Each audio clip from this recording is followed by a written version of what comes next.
Hi everyone, I am back and today I wanted to talk about the hysterectomy that I had about a week and a half ago due to abnormal cells and HPV. So this whole video is going to be about that. It's going to be about the history, it's going to be about how the operation went, surgery went, and also I'm going to talk about like mentally how I feel and all of those things. I want to have a big disclaimer. Anything I say here is something I've been told by doctors. If you are interested in knowing more about abnormal cells and the reasons for hysterectomies and all of those things, yes, I'm going to talk about it, but you should also talk about it with your surgeon, because it's different in different country, and like I'm not a medical profession. I just want to put it out there. Number two is that I am the odd person out, sort of. Having a hysterectomy due to abnormal cells is not very usual. It could be good to know. So if you are diagnosed with abnormal cells, it isn't automatically a hysterectomy. There's a lot of different procedures before that. You can burn away the abnormal cells, you can freeze away them, you can have a conization. It's not until you have used up all of those that you actually discuss having a hysterectomy. And also I'm going to go into why a hysterectomy was a quicker way for me than to most people, but I don't want to scare you. That's the first thing. There are so many different ways of handling this before it comes to hysterectomy. But yeah, so I think that was all the disclaimers. Let's start from the beginning.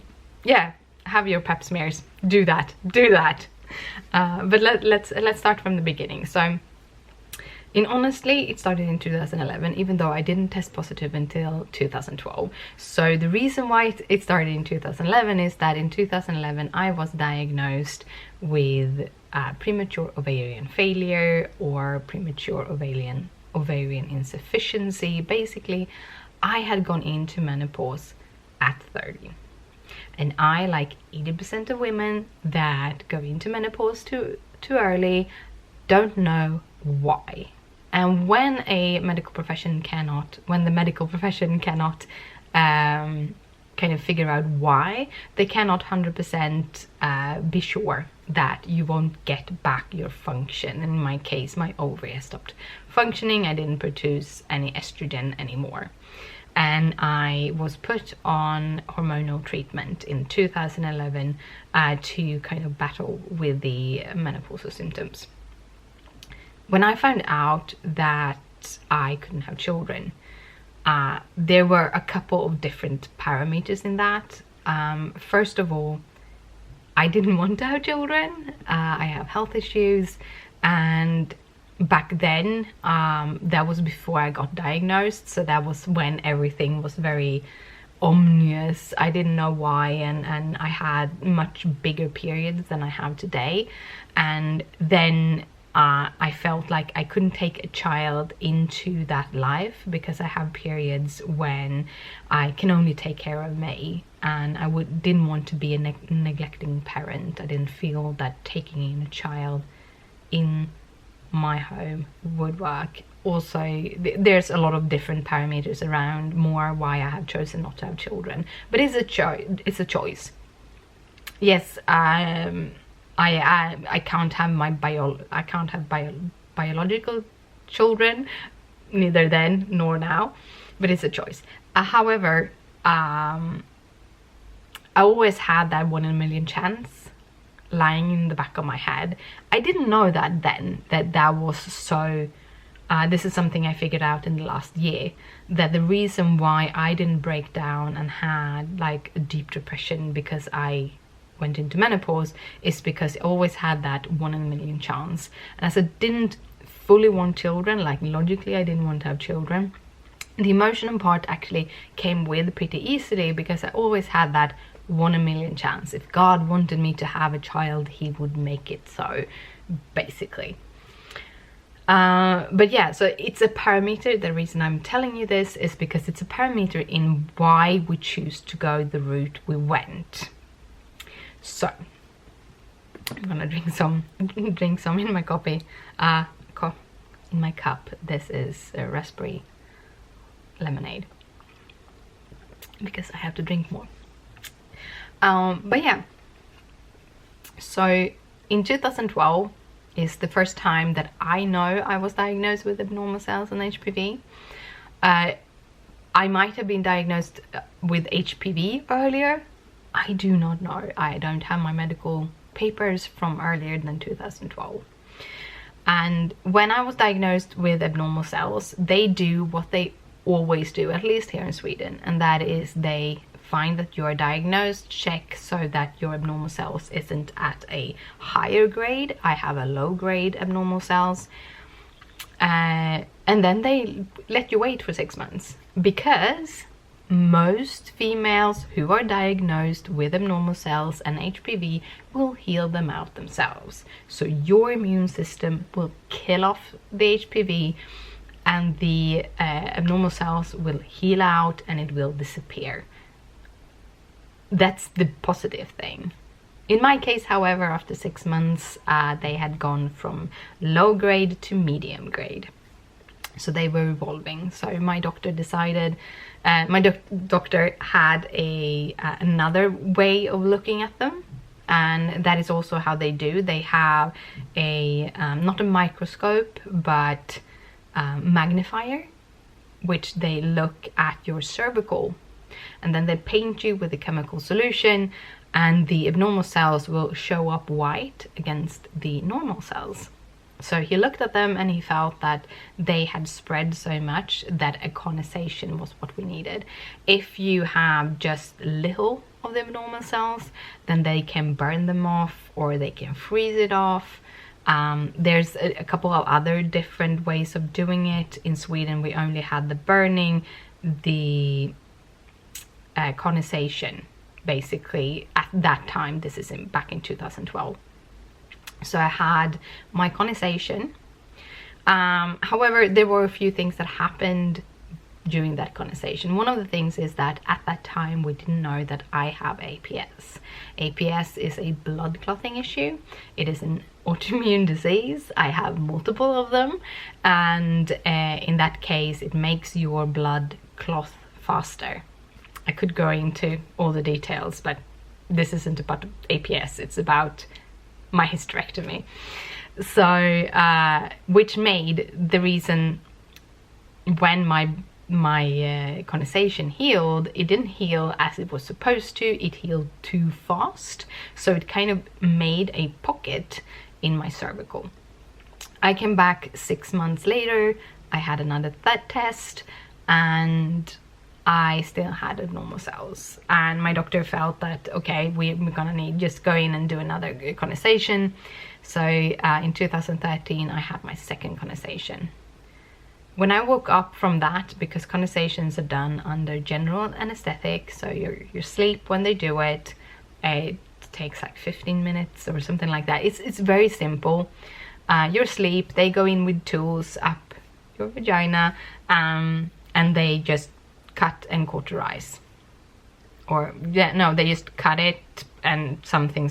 I'm not sure, but something. When I came out from the second one and woke up from the second one, the surgeon was there, because they will tell you how it went and everything. And she told me that she, due to the scarring from the previous one, she had to take out more of the cervical than she was expected, and a conization would most likely not be the possibility if I get abnormal cells again. That was very emotional for me, so now I get very emotional. I'm gonna get emotional the whole video, because it's very, very raw and very new, because it's just 1.5 weeks. But yeah, it's gonna be okay. It's gonna be okay. But anyhow, so she actually said at that time that if you ever are diagnosed with abnormal cells again, to a specific degree, you most likely will need a hysterectomy. And at that time, it wasn't reality, because it wasn't something I was discussing with my gynecologist, but me and my boyfriend, who's still my boyfriend and a wonderful person, he doesn't want to have children either, so we're living our perfect life. But we actually discussed of having a hysterectomy, because it would solve a couple of issues for my gynecology health, but it never came further. I think I cried like a week, but that was it. Then I kind of processed it and I went on, because it wasn't reality. I knew it would happen, but it wasn't reality. Then a lot of things happened. A lot of things. I moved for once, so I switched towns, so I no longer went back to my old gynecologist. I also, just before I had my first conversation, my second conversation, I was diagnosed with lupus, APS, and secondary Sjögren's. So I was in this mist of trying a lot of medication, figuring out the treatment that worked best for me, and all of those things. And I was very wrapped up in that, and thinking about having pap smears and all of those things wasn't really on my mind. However, somewhere 2015, I think, I finally got in contact with a endocrine gynecologist. She's specializes in the hormonal treatment for a person like me, because lupus and estrogen treatment is contraindicative. This means that estrogen can actually cause lupus flares, so you want to be careful with that kind of treatment. So you need to have a specialist that does both endocrine, and she's a fertility specialist but in the endocrine sphere. So I went to her. She realized that I hadn't had a pap smear since 2013, so you should really have one, she said. And I had a pap smear. They were actually tested negative for abnormal cells, but positive for HPV. However, they never created the HPV, they just realized that I had it and didn't think so much about it. Moving on, from 2015 to 2018, I got a couple of new diagnoses. I was diagnosed with chronic migraines, which I have a good treatment for now. They are most likely due to hyperprolactemy, which is a low-grade hyperprolactemy that they cannot treat because the medication and me doesn't work together. So I might have to live with it. Sadly, we'll see if it will grow within the years, but it is very slow growing, so we'll see. I also broke my back. During 2016 to 17, when I really had those bad migraines, when the treatment, I didn't have any proper treatment, I became very sedentary, which isn't strange. I had 2 to 5 migraines attack, and due to that I started losing some muscles in my core and in my back, and I also have a very slight closing in the spine. It shouldn't affect me, but it does, because I don't have the strength in the rest of the muscles. So I was dealing with all of those things, so thinking about gynecology problems wasn't a thing. However, I finally figured out I needed to see a gynecologist, and 2018 I went and I had another pap smear. I again tested positive for HPV.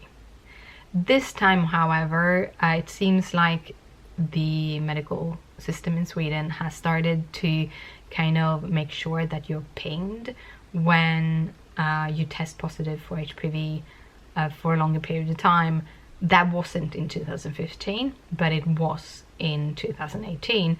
So the doctor contacted me, I went in back and we sat down and talked, and he said, I think we're gonna have to do something, and because your conversation isn't possible, we're gonna need to have a hysterectomy.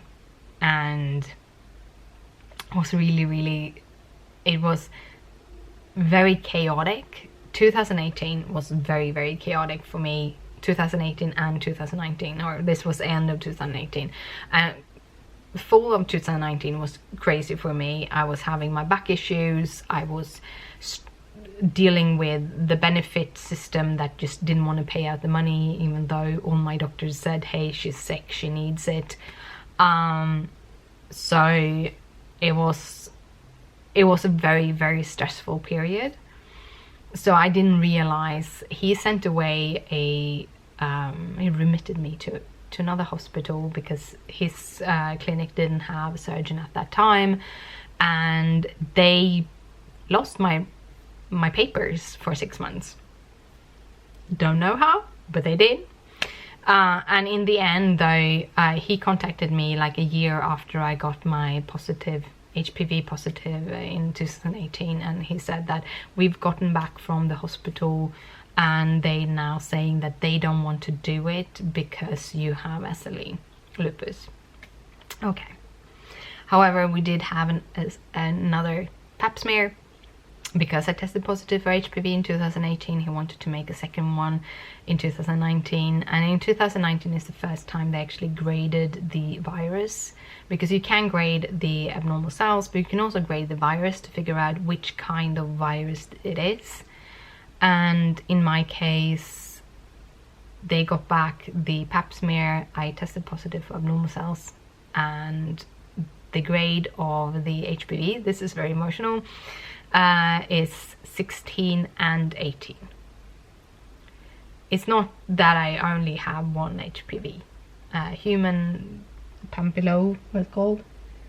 I have written it down here. Human papilloma virus, that's the name for it. I have 2. And I have 16 and 18, which are the worst HPV viruses for cervical cancer. They stand for 70% of all cervical cancer is created by them. So it was kind of a big deal. So we sat down and talked and said we had discussed hysterectomy, and you doesn't seem to have any functionality in your ovaries anymore, so we are going to schedule, we have a surgeon now for our clinic, so we're going to schedule a hysterectomy with him. And we did for the 15th of April 2020, the day after my 39th birthday. I was supposed to go in and have a surgery, and I just broke down, and I didn't understand why. Like, I had decided not to have children, and there I am, just bawling my eyes out, having panic attacks. I didn't understand. And then I was thinking about it and then I watched a lot of YouTube, and as it happened, there were multiple of the people I was watching were pregnant and having babies, and every time I started bawling my eyes out. And it's not that I want a child, but however, it seems like your body, you have this drive, just as you have a drive to eat and drink and sleep, you have a drive to procreate, to have babies. And I was losing that 1 in a million chance. Having a hysterectomy means that I will not have a natural baby. There doesn't exist a natural baby. Before, there was always a chance, and also if I really wanted to give birth to the baby, I could have implanted eggs, whether or not they would be mine. Because my uterus did work, it was nothing wrong with my uterus, it was my ovaries just didn't do what they were supposed to. But I was really sad. Really, I took it really hard. But I pushed through. I worked, I put in my energy into my work. It worked out. And then we come to a week before the surgery, and I get a letter in the mail, and it says, we have had to reschedule your operation to a non-determined time because of COVID, and all elective surgeries are cancelled or rescheduled. We don't know when they will start having surgeries again. And it was super hard because I felt like I couldn't get an end until I actually had the surgery. So yeah, that's the story until now. About a month ago, by the way, COVID, for the rest of my health, COVID actually has been pretty good. Because of my immune system being a little bit as iffy as it is, and it is specifically for kind of the helper cells, so I pick up colds very easily, I keep colds very long, stuff like that. And I've been working from home since February, and therefore I haven't been picking up colds, so that has been good. Anyhow, in September, in mid of September, I got a phone call. We have started operating again. We have a couple of cancellations. We have a time in October, 14th of October. Do you want it? And here's the thing, I wanted to say yes, but in the beginning of September I signed a new contract for a new work, for a new job, and on the 2nd of November I'm gonna start a new job at a new place. I stopped working for the company that I previously worked for. I was supposed to have my last day the 16th of October. So I got a little bit like, can I really have an operation 2 weeks, 2.5 weeks before I'm starting a new job? But they were very, very nice, and they told me that I was supposed to have a laparoscopy, a hysterectomy, and most likely I will be back on my feet within a week or two, so I should be able to go working on the 2nd of November. So I finally said yes, of course I take it. I want to get rid of this. I want this to end, because this will happen. Pushing it into the future will only make it a bigger chance that I am going to get cancer than anything else. Between September and October, the operation day, I had a very hard time. I was emotionally distressed. Not only was I dealing with the whole, I'm gonna have a hysterectomy, I'm not gonna have any babies anymore, and with the, I am switching jobs, which is very, very stressful. It's very exciting, but it's also very, very stressful.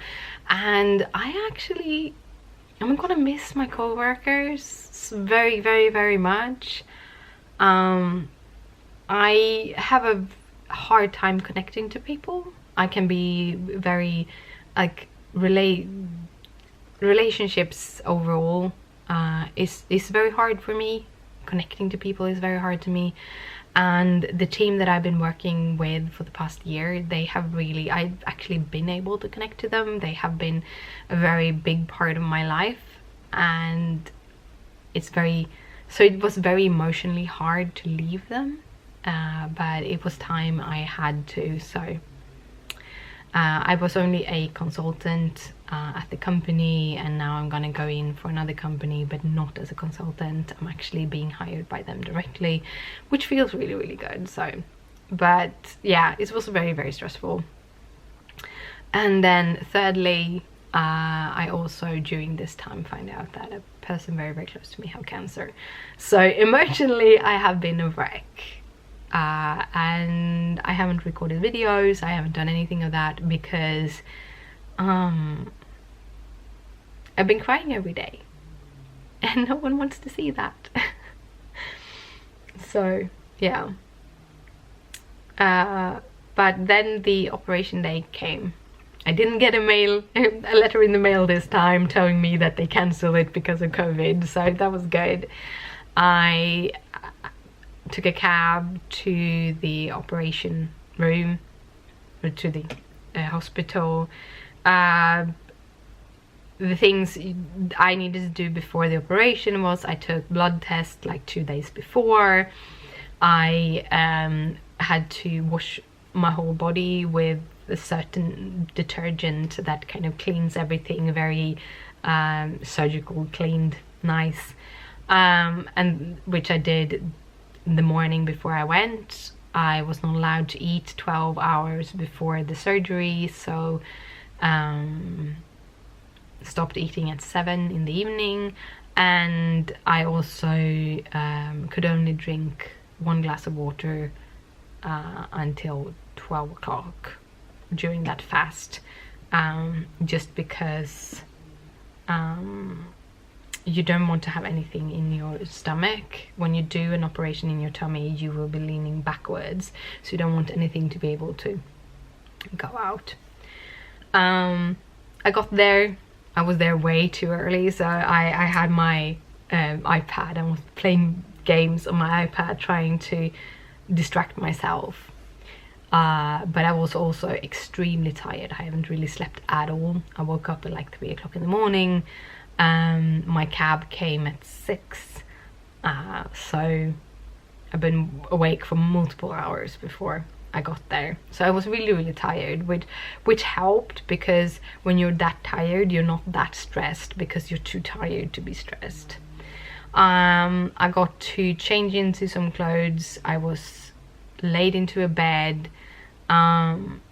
They put a needle in my hand, and I actually even have a blue mark because they had to reposition that needle.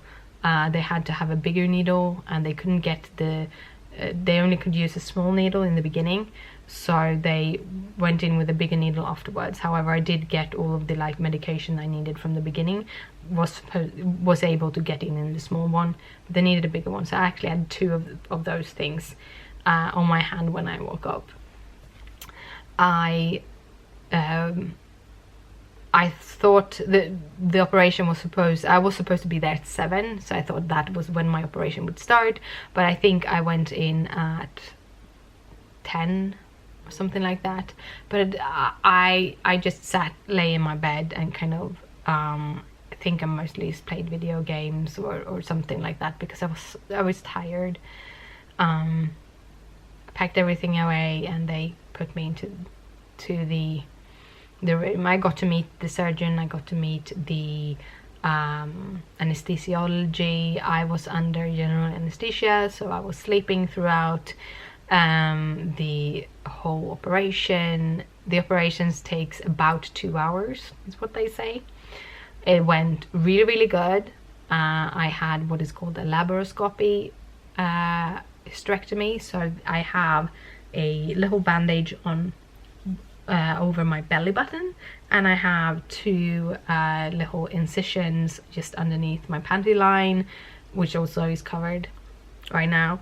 They have sewn it together with one of those threads that removes itself. It kind of gets absorbed by the body, so I don't really have to deal with removing any stitches or anything. I was rolled into that room. Sorry that I'm jumping back and forth, but I was rolled into the operating room, and then they kind of started by adding some kind of sleeping aid, at the same time just carefully holding the mask over my nose, so not like setting it down, just holding it carefully and talking very slowly, and they were very calm, and then you fall asleep and you don't, then it's just gone. I woke up. They had put in, this might be a little bit too much information. They put in one of those things into my urine thing, but they pulled that when I woke up. Surgery went really fine. As I said, I had a complete hysterectomy. I don't know if I said that. They removed my ovaries, my uterus, and my cervical. If you are still was fertile when you had to do this kind of surgery, they most likely would leave the ovaries, because then you won't go into menopause. But because I'm already in menopause, removing the ovaries removes the risk of having ovary cancer.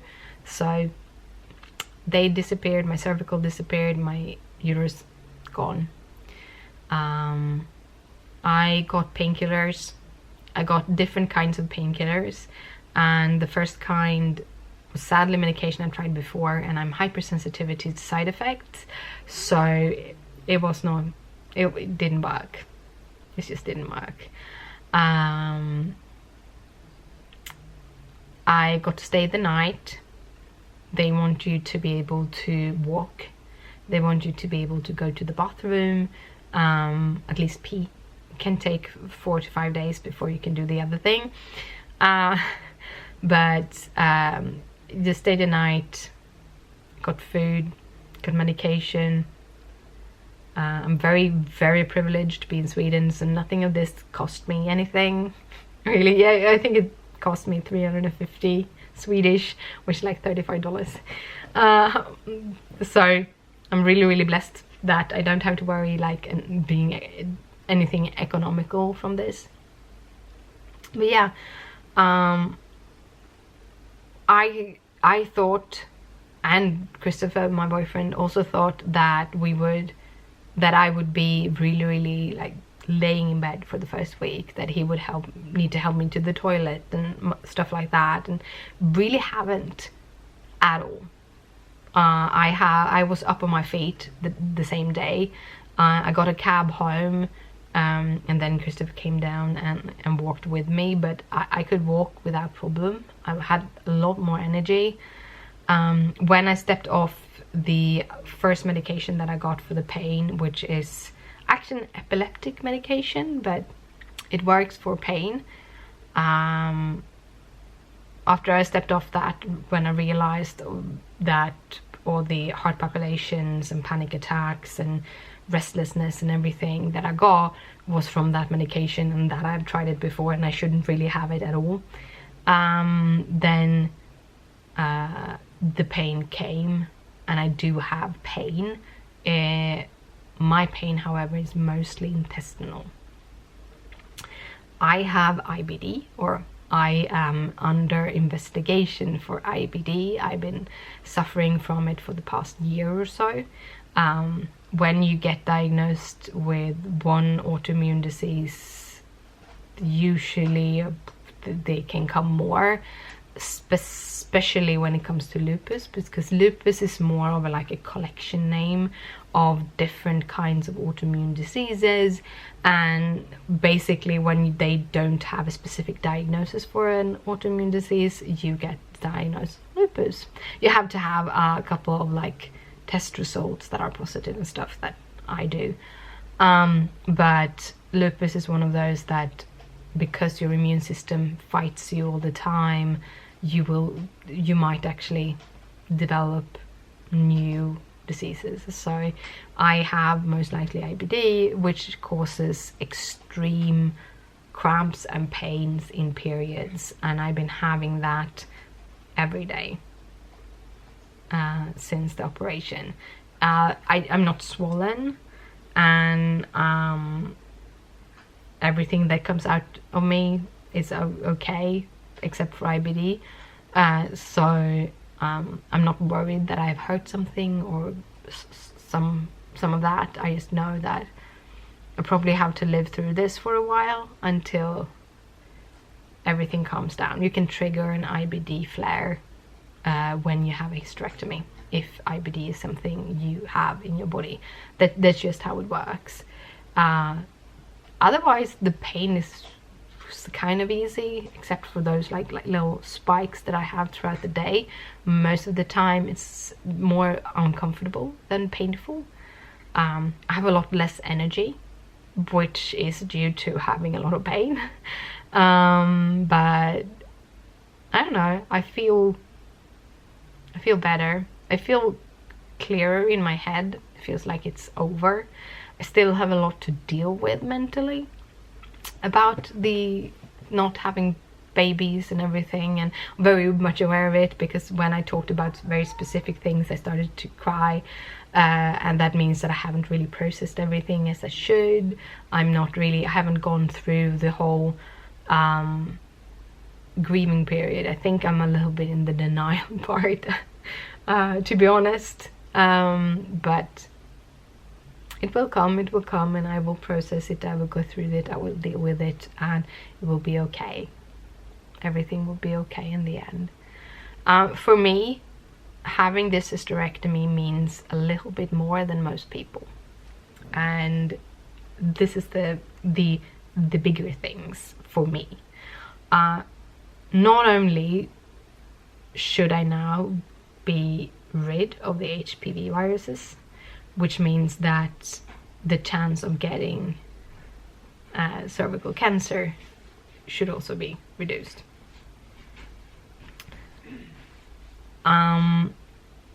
But on top of this, and this is a theory that my doctors have, so we can't verify this unless I'm getting better, is that most likely why I have had so much joint pain is because I've had this low-grade flare for years, and that it most likely has been re-triggered over and over and over by the virus. And if we get the virus away, then maybe this flare would lay down and the pain will disappear. So that's a good thing. Maybe I can be normal again. That will never be normal. I'm not a normal person. That's just how life is. I'm not a normal person. But yeah, it's I think this was the best that could happen. I should have had this in 2013, so that I wouldn't have to fight with this virus constantly, and I wouldn't have been sick, and I wouldn't have all of those things. But I want to look at it from the positive side instead of should have, would have things. I learned a lot about myself throughout this time, through my health. I started to have a lot more empathy to other people, see other people's pain in a whole other way and not just my pain. I have been able to work a lot on myself, not only on my ability as a developer or ability as a creator. I have been able to work as me, as a person, trying to figure out who do I want to be and how do I become that person. How do I change so that the change is visible to people that meet me? What do I need to change? And I feel like I have done that. I feel like I have bit by bit kind of just learned more and more about me and who I want to be. And therefore having this hysterectomy feels like it's an end for something, that this is both an end and a beginning. I will continue work on myself. I'm not where I want to be with who I am, but I think I've come pretty far, and I feel that this could be like the end of all of these aches and pains and issues, and it can be the start of a new future. I have a lot of dreams. I have a lot of things that I want to do, and this whole thing just, I think it's a moment in time, a very specific moment in time. But yeah, that was all. If I forgot something or you're wondering about something, you are really welcome to comment or send me a private message or anything. I am an open book, I can talk about everything. Just ask me. I don't mind. But you should also know that if you want to know what should I do medically, what should I do that, talk to a gynecologist, talk to a doctor. They can help you. That part I can't help you, but I can tell you more about how I lived through it, how I'm living through it, because it's not an end yet. I'm only back from the surgery for 1.5 weeks. I still have, like, if I lay on my side, I feel how it strains, the wounds strains in my tummy. I still have the IBD issues, which hurts like crazy. So I'm not at the end yet fully, but I feel that I'm so close, and this was kind of the trigger to actually be able to come to the end. It's gonna take time. It's gonna take time to feel better. It's gonna take time to be better, but at least I'm on the other side. I'm hopeful for the future. I'm very, very hopeful for the future. I have so many dreams. But yeah, I'm gonna end the video here because it's very, very long. And I'm gonna say, as I always say, good night, sleep tight, don't let the bed bugs bite. And I'll see you later. Bye!